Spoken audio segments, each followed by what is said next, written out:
Février 2025. Le Huberman Lab vient de publier une newsletter sur la dopamine que la plupart des gens liront comme un protocole d'optimisation de plus. Mais caché là, dans une seule phrase du Dr Anna Lembke, se trouve la validation neuroscientifique de quelque chose que Carl Jung a découvert il y a exactement 104 ans. La phrase est la suivante.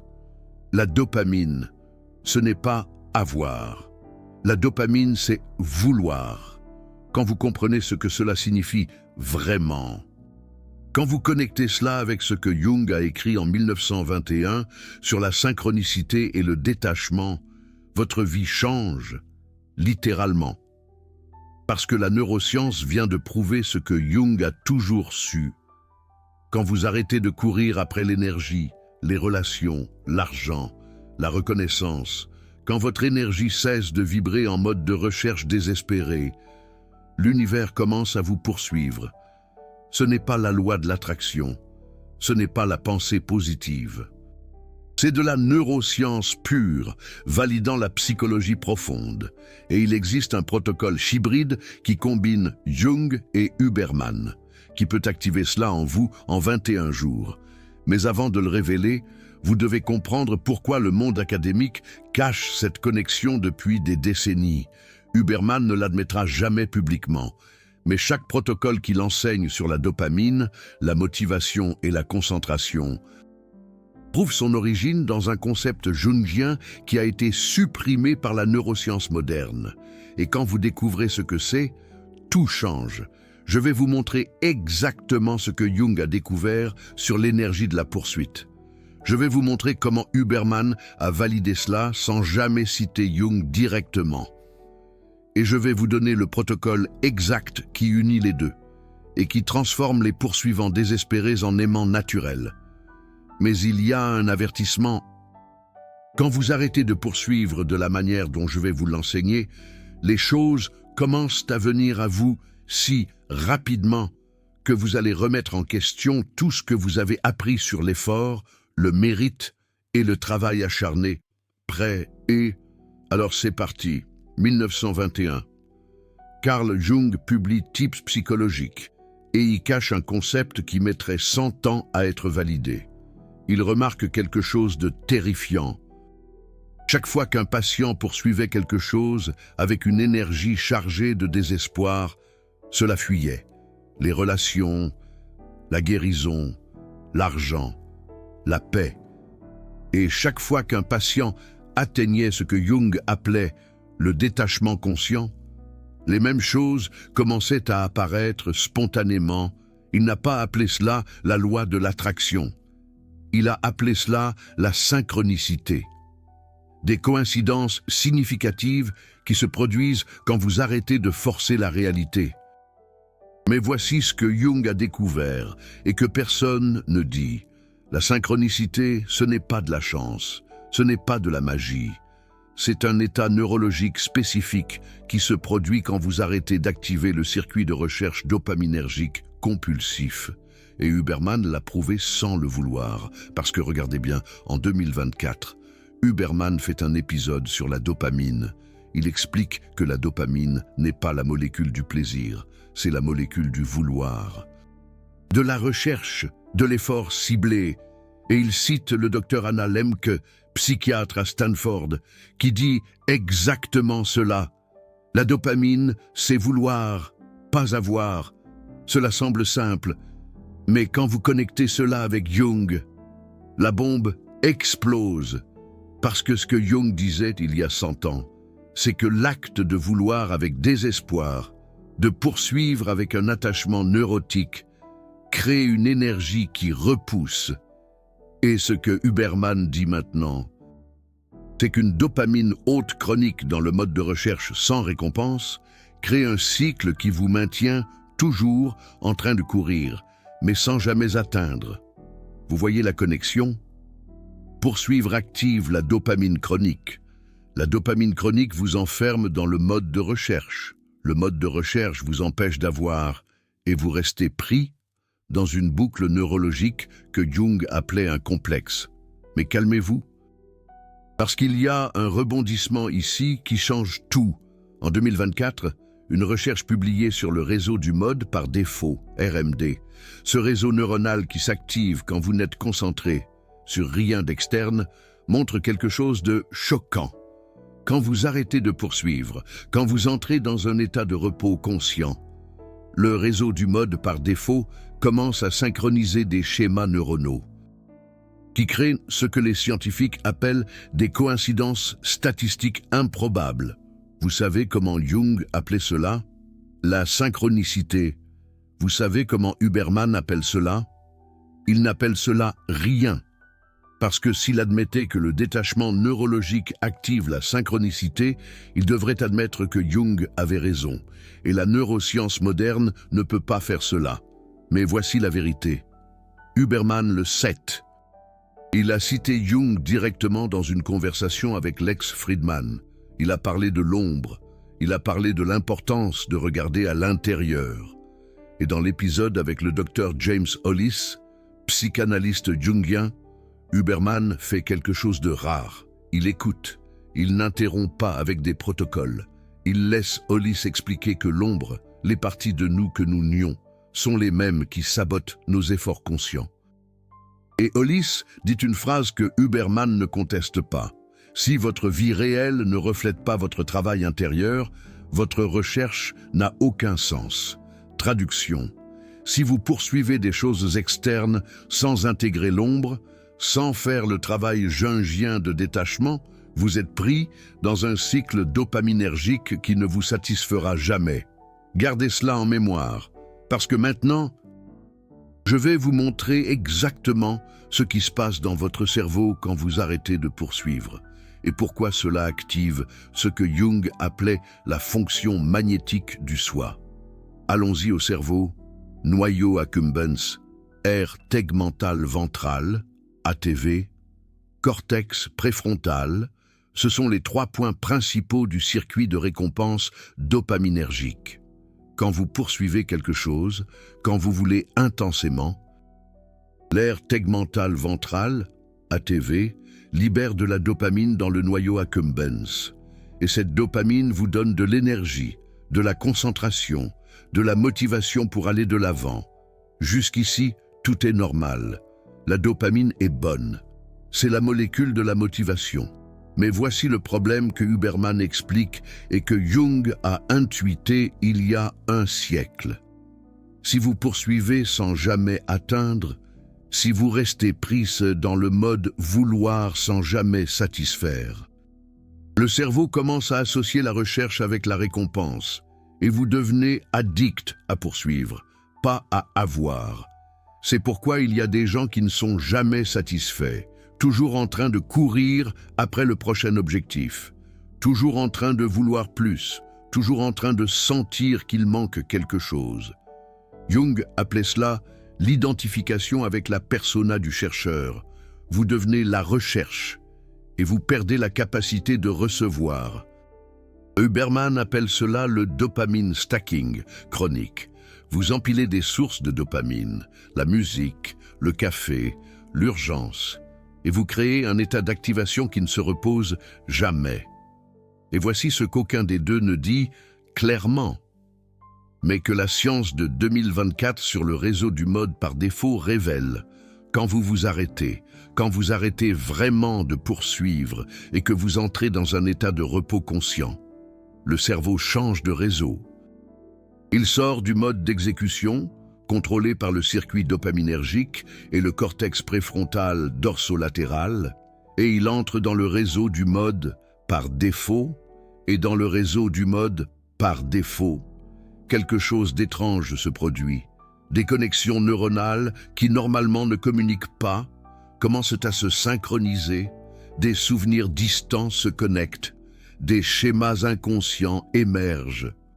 Et le cerveau commence à résoudre des problèmes que l'effort conscient ne réussissait pas. Jung appelait ça l'activation de l'inconscient collectif. Huberman, lui, n'a pas de nom pour ça. Mais les chercheurs de 2024 appellent ça une synchronisation neuronale entre les réseaux du mode par défaut. Et savez-vous quoi d'autre? Des études récentes montrent que lorsque deux personnes entrent dans un réseau du mode par défaut synchronisé, en lisant la même histoire, en écoutant le même récit, leur cerveau commence à activer les mêmes schémas. Traduisons. Quand vous arrêtez de poursuivre et entrez dans un état de réceptivité, vous vous synchronisez littéralement avec la réalité qui vous entoure, d'une manière qui ne se produit pas lorsque vous êtes en mode de recherche agressive. Vous savez ce que ça signifie? Que Carl Jung avait raison. La synchronicité n'est pas de la magie, c'est de la neurologie. Mais voici la partie que personne ne vous raconte, et que j'ai découverte en reliant les protocoles d'Andrew Huberman au concept de Carl Jung. Vous ne pouvez pas forcer le réseau du mode par défaut. Vous ne pouvez pas poursuivre le détachement. Parce que poursuivre, c'est déjà un mode dopaminergique. Alors, comment activez-vous la synchronicité? Comment arrêtez-vous de poursuivre d'une manière qui fait que tout vient à vous? Calmez-vous. Parce qu'avant de vous donner le protocole, vous devez comprendre pourquoi le monde académique supprime cette connexion, pourquoi Andrew Huberman ne fera jamais un épisode entier sur Carl Jung, pourquoi les neurosciences traitent la synchronicité comme de la pseudoscience, pourquoi les protocoles sont vendus mais l'intégration de l'ombre est ignorée. La réponse va vous mettre en colère, mais elle va aussi vous libérer, parce que quand vous comprenez le jeu, vous arrêtez de jouer, et quand vous arrêtez de jouer, vous commencez à gagner. Je vais vous confier un secret. L'industrie de la productivité, du biohacking, de l'optimisation, elle ne veut pas que vous intégriez votre ombre. Elle ne veut pas que vous atteigniez le détachement. Pourquoi? Parce que le détachement vous sort du cycle de consommation. Réfléchissez bien. Si vous êtes toujours en train de poursuivre la prochaine supplémentation, le prochain protocole, la prochaine routine matinale, vous continuez à acheter, vous continuez à consommer du contenu, vous continuez à penser que la solution est à l'extérieur. Mais Carl Jung, il y a 100 ans, disait déjà « la solution est à l'intérieur ». Dans le travail d'intégration de l'ombre, dans le processus d'individuation. Et Andrew Huberman le sait, à tel point qu'il a invité le docteur James Hollis, psychanalyste jungien, dans son podcast, et dans cet épisode, Hollis dit quelque chose qu'Andrew Huberman ne réfute pas. Hollis dit que la plupart des gens vivent dans ce que Carl Jung appelait la première moitié de la vie, accumulation, recherche, construction de l'ego, et que la seconde moitié de la vie, c'est l'intégration, le détachement, la recherche d'un but réel. Et ensuite, Hollis lâche la bombe. Si vous recherchez des choses extérieures pour combler des vides intérieurs, vous êtes pris au piège dans la première moitié. Et aucun protocole de dopamine ne vous sauvera. Andrew Huberman reste silencieux, parce qu'il sait que c'est vrai. Et savez-vous quoi d'autre? Dans l'épisode sur la dopamine, Andrew Huberman lui-même avertit « Une dopamine chronique élevée mène à un crash, mène à un burn-out, mène à un état où vous avez besoin de plus en plus de stimulation pour ressentir de moins en moins. » Il appelle ça le tapis roulant hédoniste. Vous courez, vous courez, vous courez. Mais vous restez au même endroit. Jung appelait ça l'inflation de l'ego. Vous poursuivez pour prouver votre valeur, mais plus vous poursuivez, plus vous vous sentez vide. Alors, pourquoi le monde académique ne relie-t-il pas les points?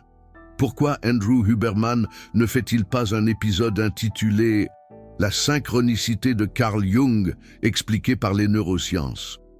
Parce que le monde académique a encore des préjugés contre Carl Jung.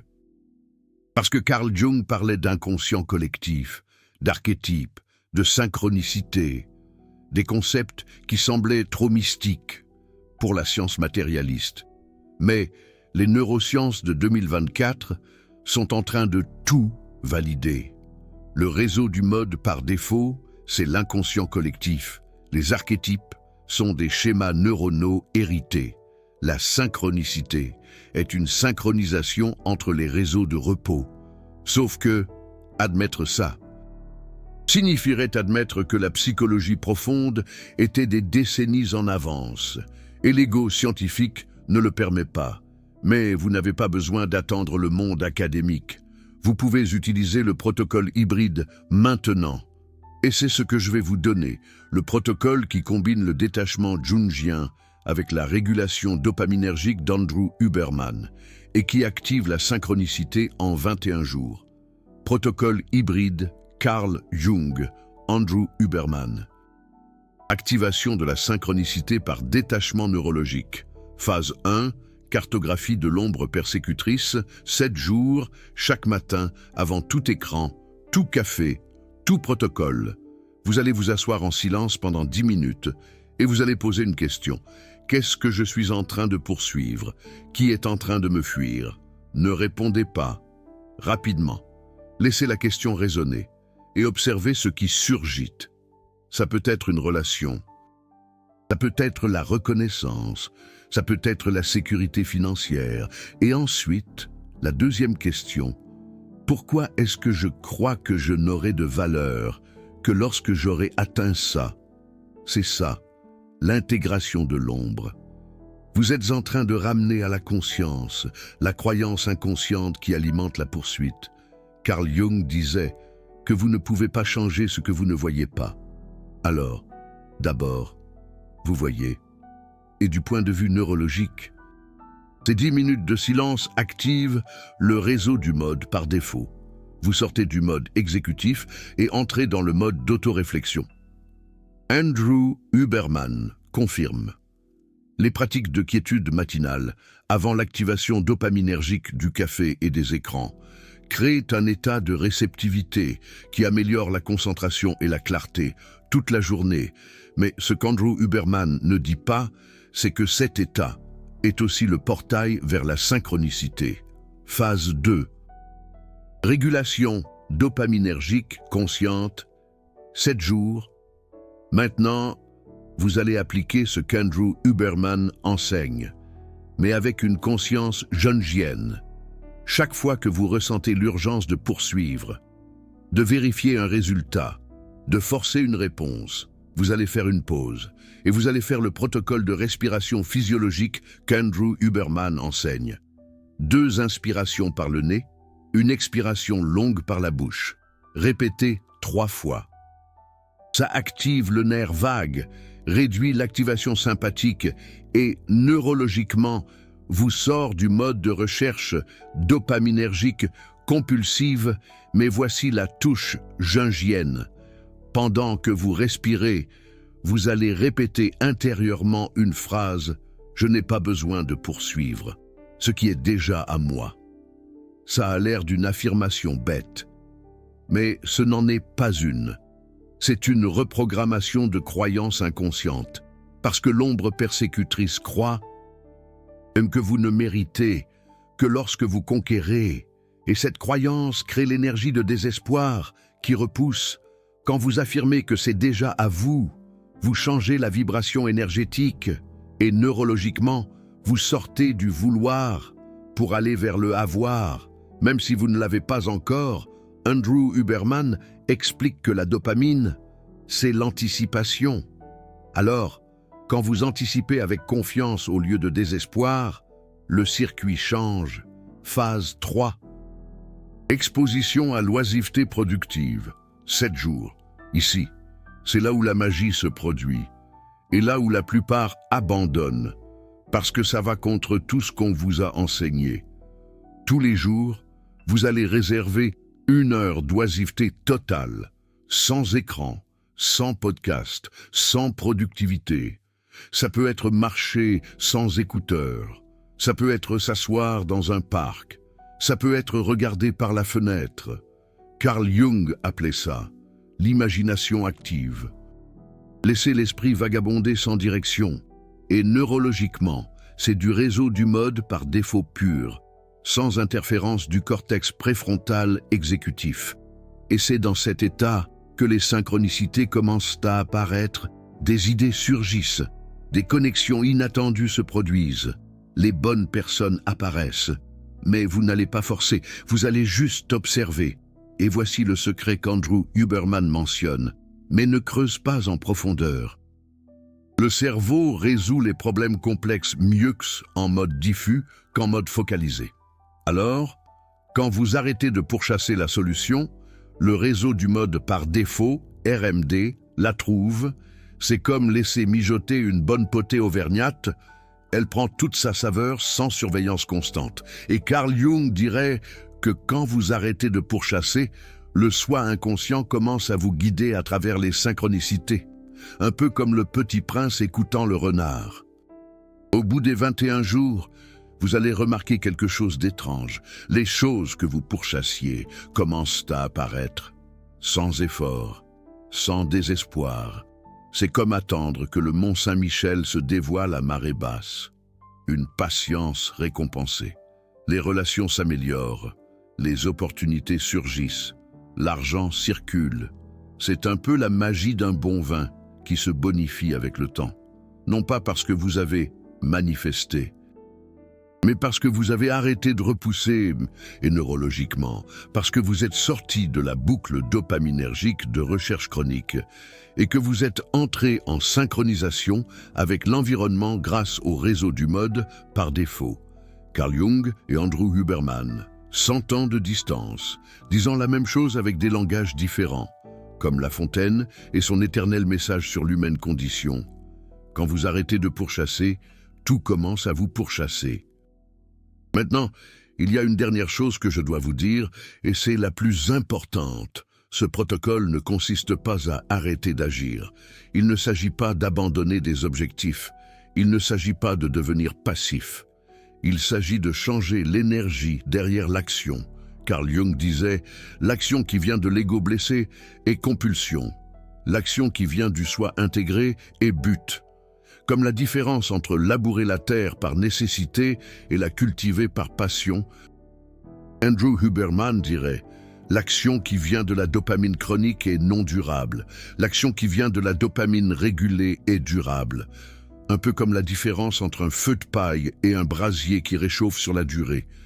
Alors, vous continuez d'agir, mais sans désespoir, sans attachement névrotique au résultat, sans la peur que si cela n'arrive pas, vous n'avez aucune valeur. Et quand vous agissez ainsi, la réalité répond différemment.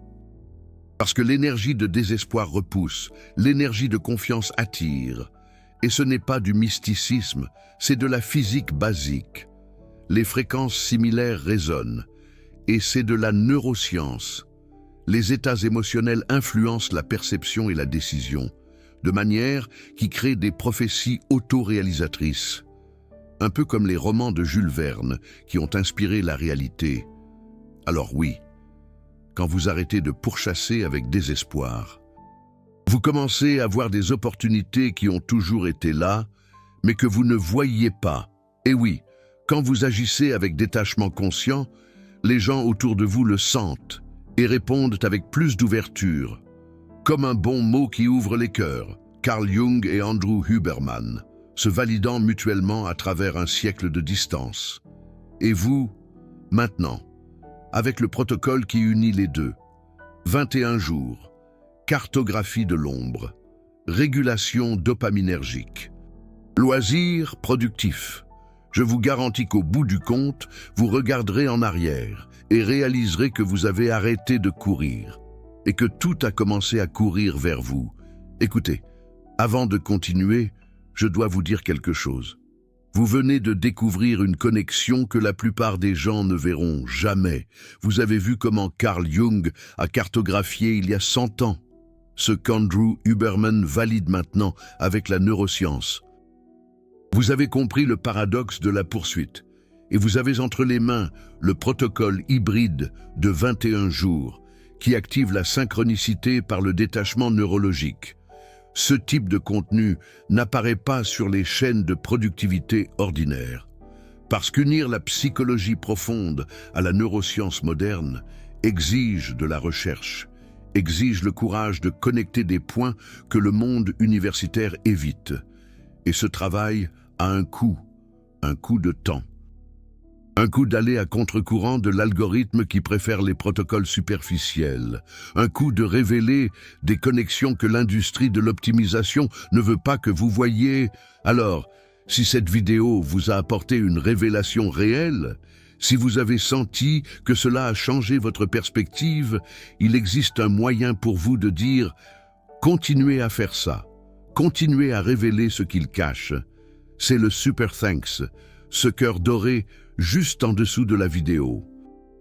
Le Super Thanks n'est pas seulement un soutien financier, c'est vous, votant avec votre énergie pour que plus de contenu comme celui-ci existe.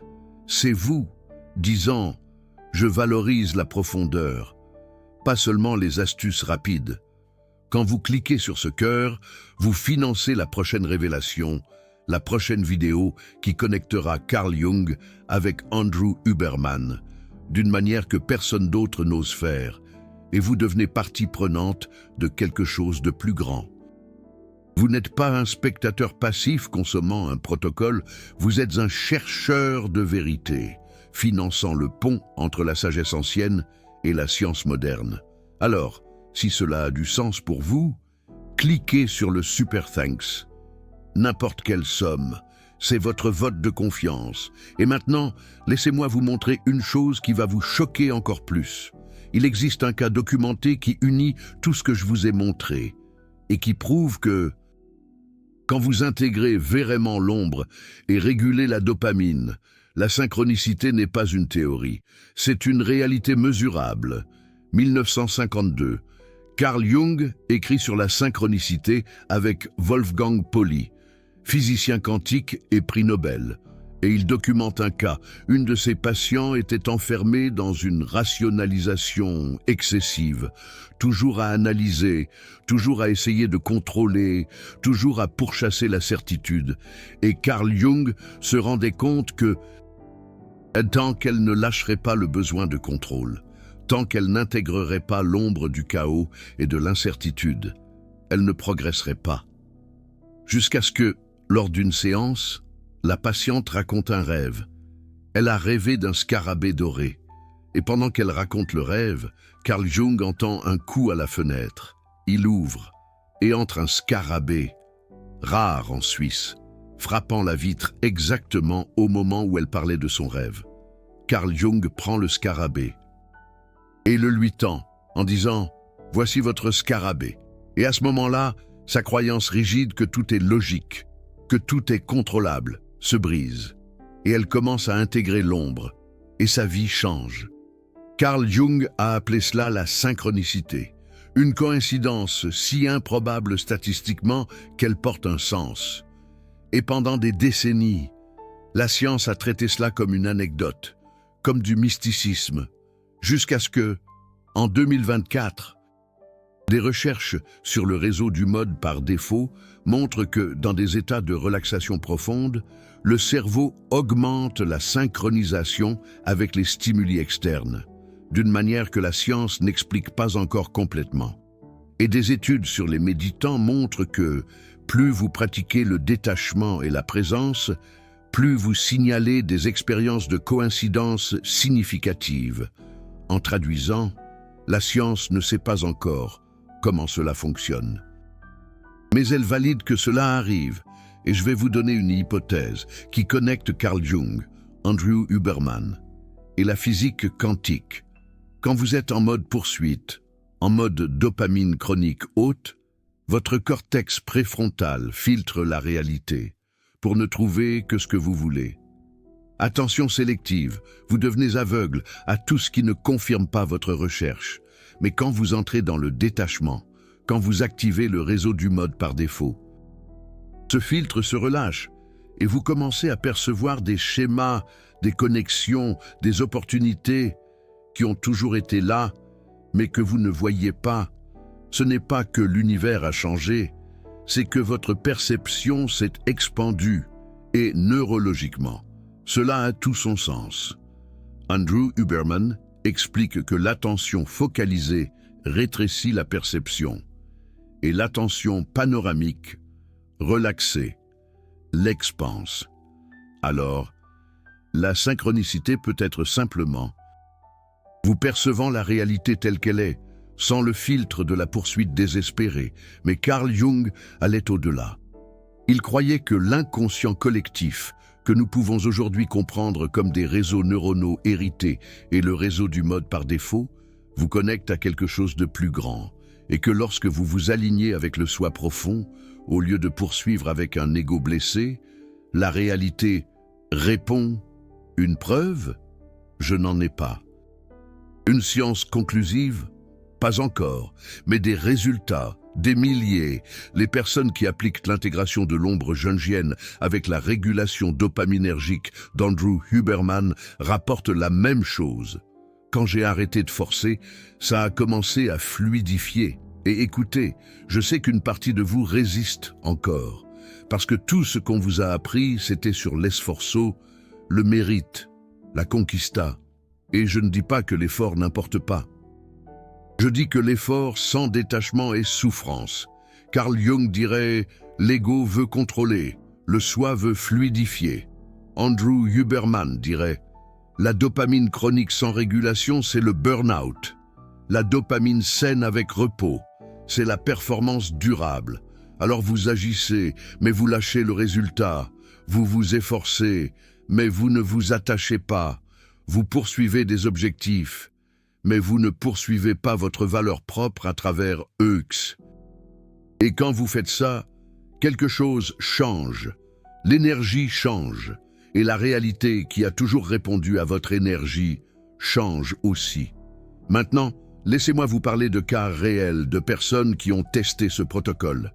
Parce que la différence entre la théorie et la pratique, c'est toute Sophie, 34 ans, essayait depuis 2 ans de trouver une relation sérieuse.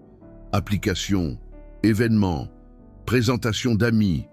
Plus elle poursuivait, plus des hommes émotionnellement indisponibles apparaissaient. Elle a commencé le protocole de 21 jours. Dans les 7 premiers jours, en cartographiant l'ombre persécutrice, elle a réalisé quelque chose de choquant. Elle croyait qu'elle n'avait de valeur que si elle était en couple. Cette croyance inconsciente créait une énergie de désespoir que les hommes sentaient immédiatement. Dans la phase 2, en régulant la dopamine, elle a commencé à faire une pause chaque fois qu'elle ressentait l'urgence de vérifier les applications ou de forcer les connexions. Et elle répétait « Je n'ai pas besoin de poursuivre ce qui est déjà à moi ». Dans la phase 3, elle a consacré 1 heure par jour à marcher sans écouteurs, sans but, juste être, le 18e jour du protocole. Elle est allée dans une librairie pour acheter un livre sur Carl Jung. Et elle a littéralement heurté un homme qui achetait le même livre. Ils ont conversé, échangé leurs coordonnées. 6 mois plus tard, ils sont ensemble. Synchronicité, Carl Jung dirait que oui. Andrew Huberman dirait que lorsqu'elle a arrêté d'activer le circuit dopaminergique de recherche désespérée, elle a commencé à percevoir des connexions réelles au lieu de forcer des connexions vides. Autre cas, Antoine, 41 ans, entrepreneur frustré. Depuis 5 ans, il essayait de développer son entreprise. Il travaillait 14 heures par jour, appliquait tous les protocoles de productivité, dopamine optimisée, sommeil régulé, exercice. Mais l'entreprise ne décollait pas. Il a beaucoup résisté au protocole, parce que pour lui, arrêter, c'était échouer. Mais quand il a finalement testé, quelque chose a cassé. Dans les 7 premiers jours, il a réalisé qu'il poursuivait le succès pour prouver à son père qu'il avait de la valeur, et que cette énergie de probation créait des décisions d'ego, et non de stratégie. Dans la phase 2, chaque fois qu'il ressentait l'urgence de forcer un résultat, il faisait une pause et respirait, et il affirmait « Je n'ai pas besoin de poursuivre ce qui est déjà à moi ». Dans la phase 3, pour la première fois depuis des années, il s'est accordé du loisir, des promenades sans penser aux affaires, juste observer. Le 23e jour du protocole, lors d'une promenade, une idée a surgi. Un pivot complet dans le modèle d'entreprise. Quelque chose auquel il n'aurait jamais pensé en mode exécutif dopaminergique. Il l'a mis en œuvre. En 3 mois, le chiffre d'affaires a triplé. Carl Jung dirait que le soi inconscient, libéré par le détachement, a apporté la solution. Andrew Huberman dirait que le réseau du mode par défaut, en mode diffus, a résolu le problème que le cortex préfrontal en mode concentré ne parvenait pas à résoudre. Même chose, langage différent. Et il y a plus, Léa, 28 ans. Écrivaine bloquée depuis un AN, plus elle forçait à écrire, plus elle restait sur une page blanche, elle poursuivait l'inspiration, et l'inspiration fuyait. Elle a commencé le protocole sceptique, mais le 9e jour, pendant la phase de loisirs productifs, en regardant par la fenêtre sans rien faire, une scène entière du livre est apparue dans son esprit. Elle a écrit 30 pages en une journée, et depuis, chaque fois qu'elle se sent bloquée, elle arrête de poursuivre. Et la créativité revient. Carl Jung appelait ça « laisser l'inconscient travailler ». Andrew Huberman confirmerait que la créativité se produit dans le réseau du mode par défaut, et non en mode exécutif. Alors dis-moi, vas-tu continuer à poursuivre jusqu'à l'épuisement, ou vas-tu tester le protocole de 21 jours et voir ce qui se passe? Parce que je te le garantis, au final, tu réaliseras que toute ta vie, tu as couru après des choses qui attendaient que tu arrêtes pour se rapprocher. Carl Jung le savait, Andrew Huberman l'a validé, et maintenant tu le sais. Aussi, quand ton énergie arrête de poursuivre, tout commence à te poursuivre. Et maintenant, dis-moi, à quel moment de ta vie as-tu réalisé que poursuivre éloignait ce que tu voulais le plus? Était-ce dans une relation? Était-ce dans ta carrière? Était-ce en essayant de trouver la pax? Écris dans les commentaires. Je veux connaître ton histoire, parce que quand tu partages, tu ne fais pas que commenter, tu es en train d'intégrer, tu es en train de porter à la conscience le schéma qui était auparavant ombre.